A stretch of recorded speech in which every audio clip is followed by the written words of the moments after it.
I love music. I live my memories. I actually live them. When I hear a certain song, like I could take my hand and feel it, but I can feel it in my body. Growing up as a teenager, music used to affect me very emotionally. I can remember specific tunes, where I was.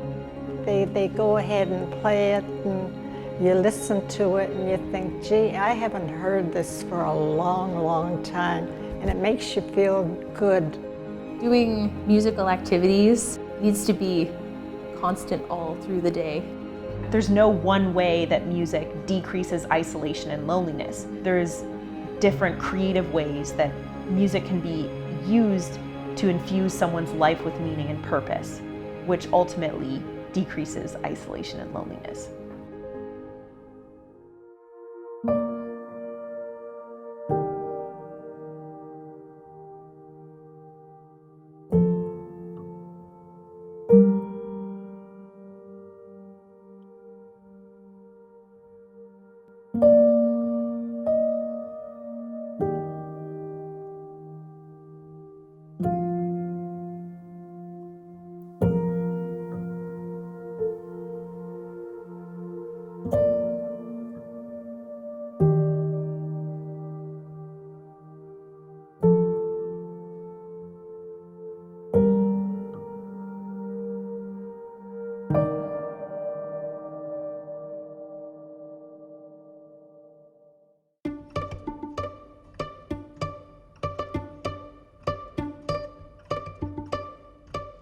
Yes, come on in.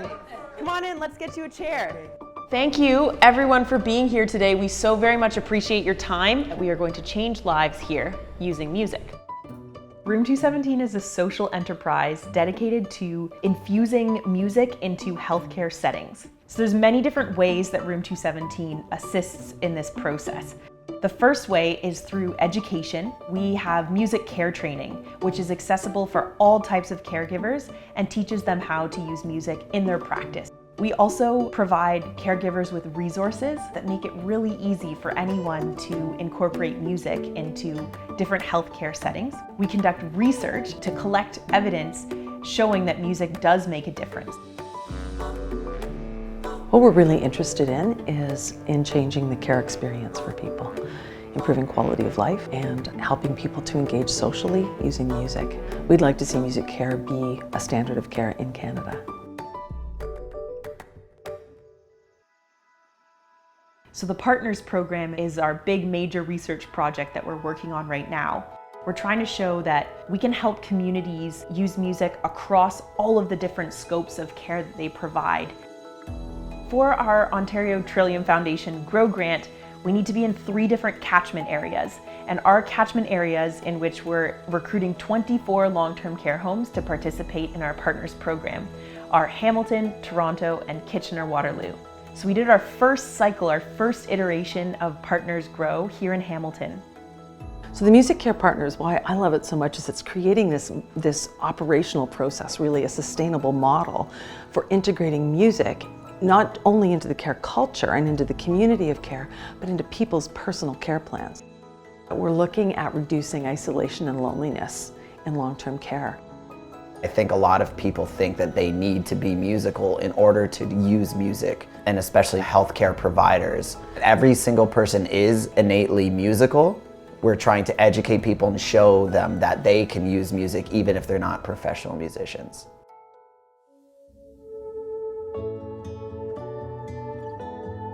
Before we even start our first site team meeting, I have a meeting with the individual who's going to be the site team leader. And at that time, it's really important for me to share with the individual that this is going to be a lot of work. Once everyone is on board with running the program, we get our date set for our first site team meeting. Music has existed in every single culture that we have ever discovered on Earth. And until recently, music has been intimately linked to health and wellness and family and living and being. So one of our goals through this program is to re-enhance that connection.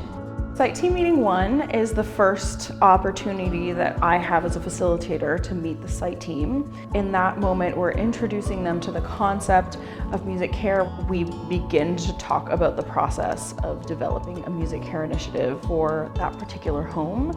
We kind of try to build up this warm, fuzzy feeling about the team and the possibilities of this initiative that they're going to be developing.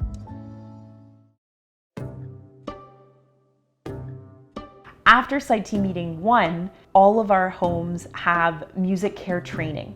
So that's the 2-day, 14-hour certification program where members of the home come together to learn about different ways that they can use music specifically in their home in their long-term care context.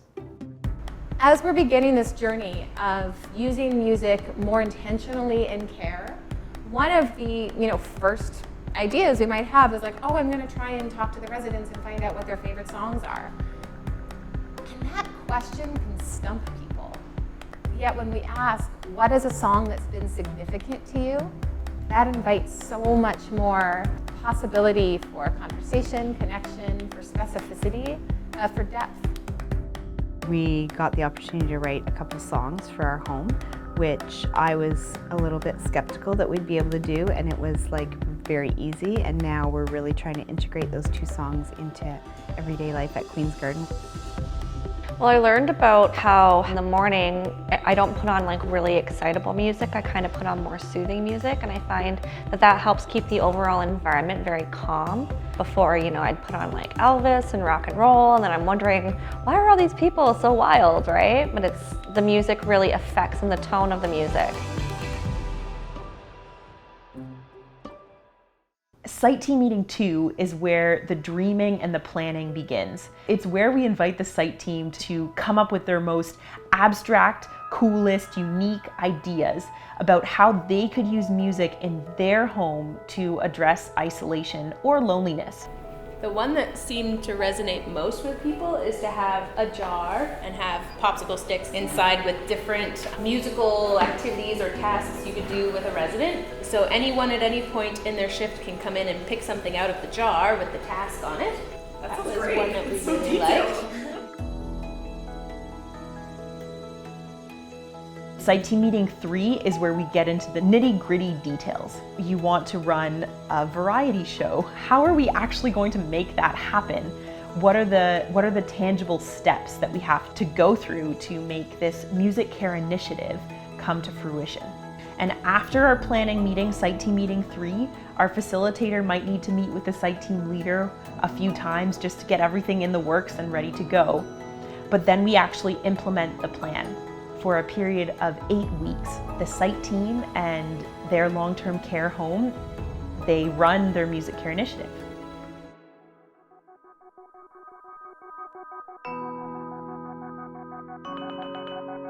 So our project was a bell choir. We wanted something that was very tangible. We ended up having double the amount of residents we initially thought we might. When we're playing our bells, we want to make sure that we're holding it like a little candlestick, like this. That gives you a good sound.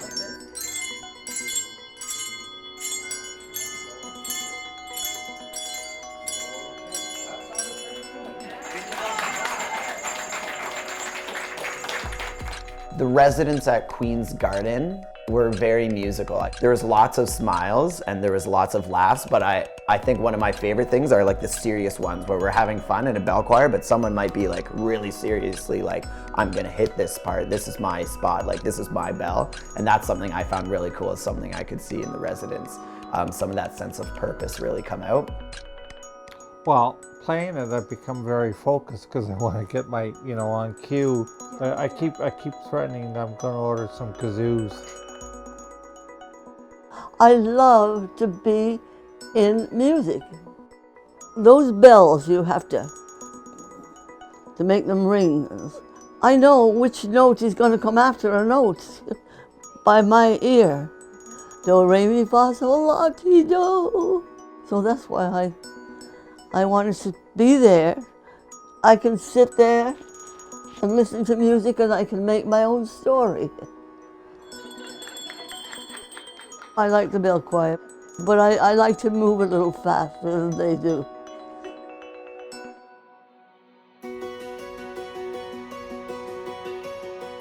So the project that we created was 2 jars, and in each jar we would have tongue depressors with activities on it. So every day we would go and we would pick out an activity, and you would go and do that with a resident. We have a very large population with dementia here. A lot of people who are very stationary, you see them tapping their toes and snapping their fingers. People who have lost the ability to put their sentences together and have aphasia. You see them singing along, people that you didn't realize still could engage in that way.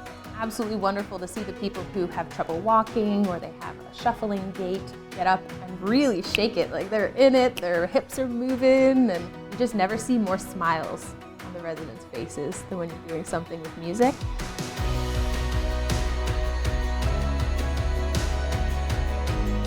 Somebody will ask me to dance, I'll dance, and they'll say to me, gee, you know how to dance, don't you? And I think to myself, well, why shouldn't I know how to dance?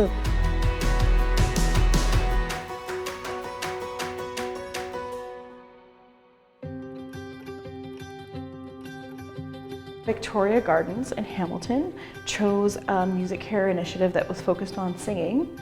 So they composed a set of 3 songs where they took existing melodies that they were all familiar and comfortable with, and they rewrote the lyrics to address some of the tendencies or behaviors. They had 3 behaviors that they were targeting. One was anxiousness, one was exit seeking, and the other was staying in your room, so isolating.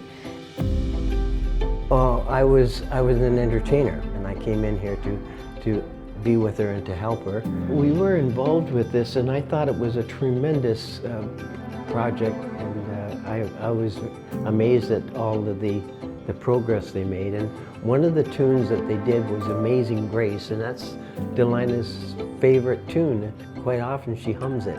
Yeah, it brought back good memories and maybe some sad memories too. Yeah, both. Yeah, and sometimes that's what music does. It's very emotional to her. Yes, it's very, yes.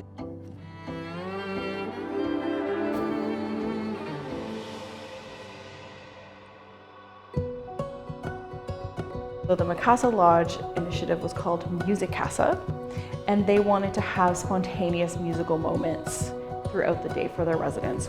They decorated the hallways, so as you walk down the hall, you'd see song lyrics and questions that would prompt residents to think about musical memories. For example, what song did you dance to at their wedding? You'd just be walking through the hall and you'd see that question. You would see residents stopping and reading these questions on their own, and to me that was them doing their own kind of music care moment for themselves, which I thought was really cool.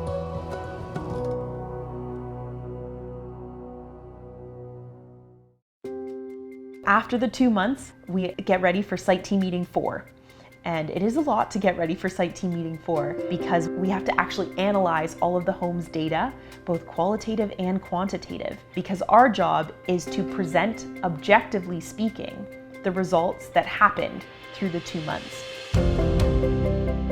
Within Hamilton, we've noticed that a lot of the sites have seen really dramatic decreases in social isolation and loneliness. We're able to see decreases in behavioral issues, increases in cognition, which is always really exciting, as well as increase in social engagement throughout this entire process, and even decreases in depression scores. We also see residents come in and ask about when initiatives are going to happen because they're so excited about it.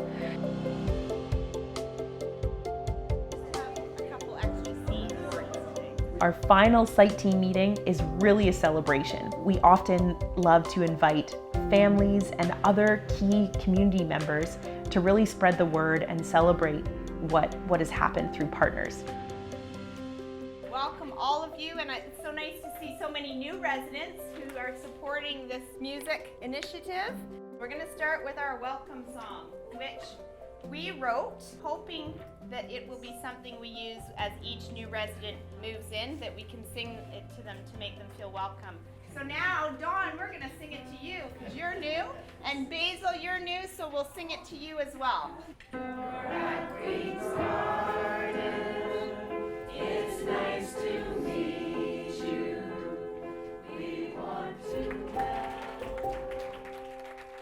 I have a few things to give to you at this point.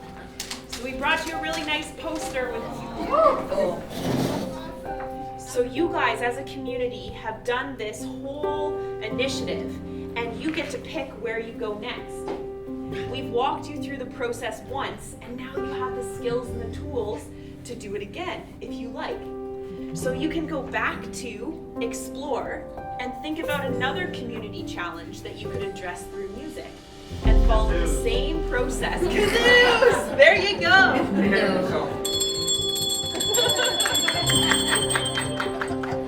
I want to say that this has been a great pleasure in my life because right now I'm in an old life and I like something that's nice and cheery. I thank you all for coming out and I hope you come out to all the practices and learn what you can because I don't have much more time left. But thank you very much.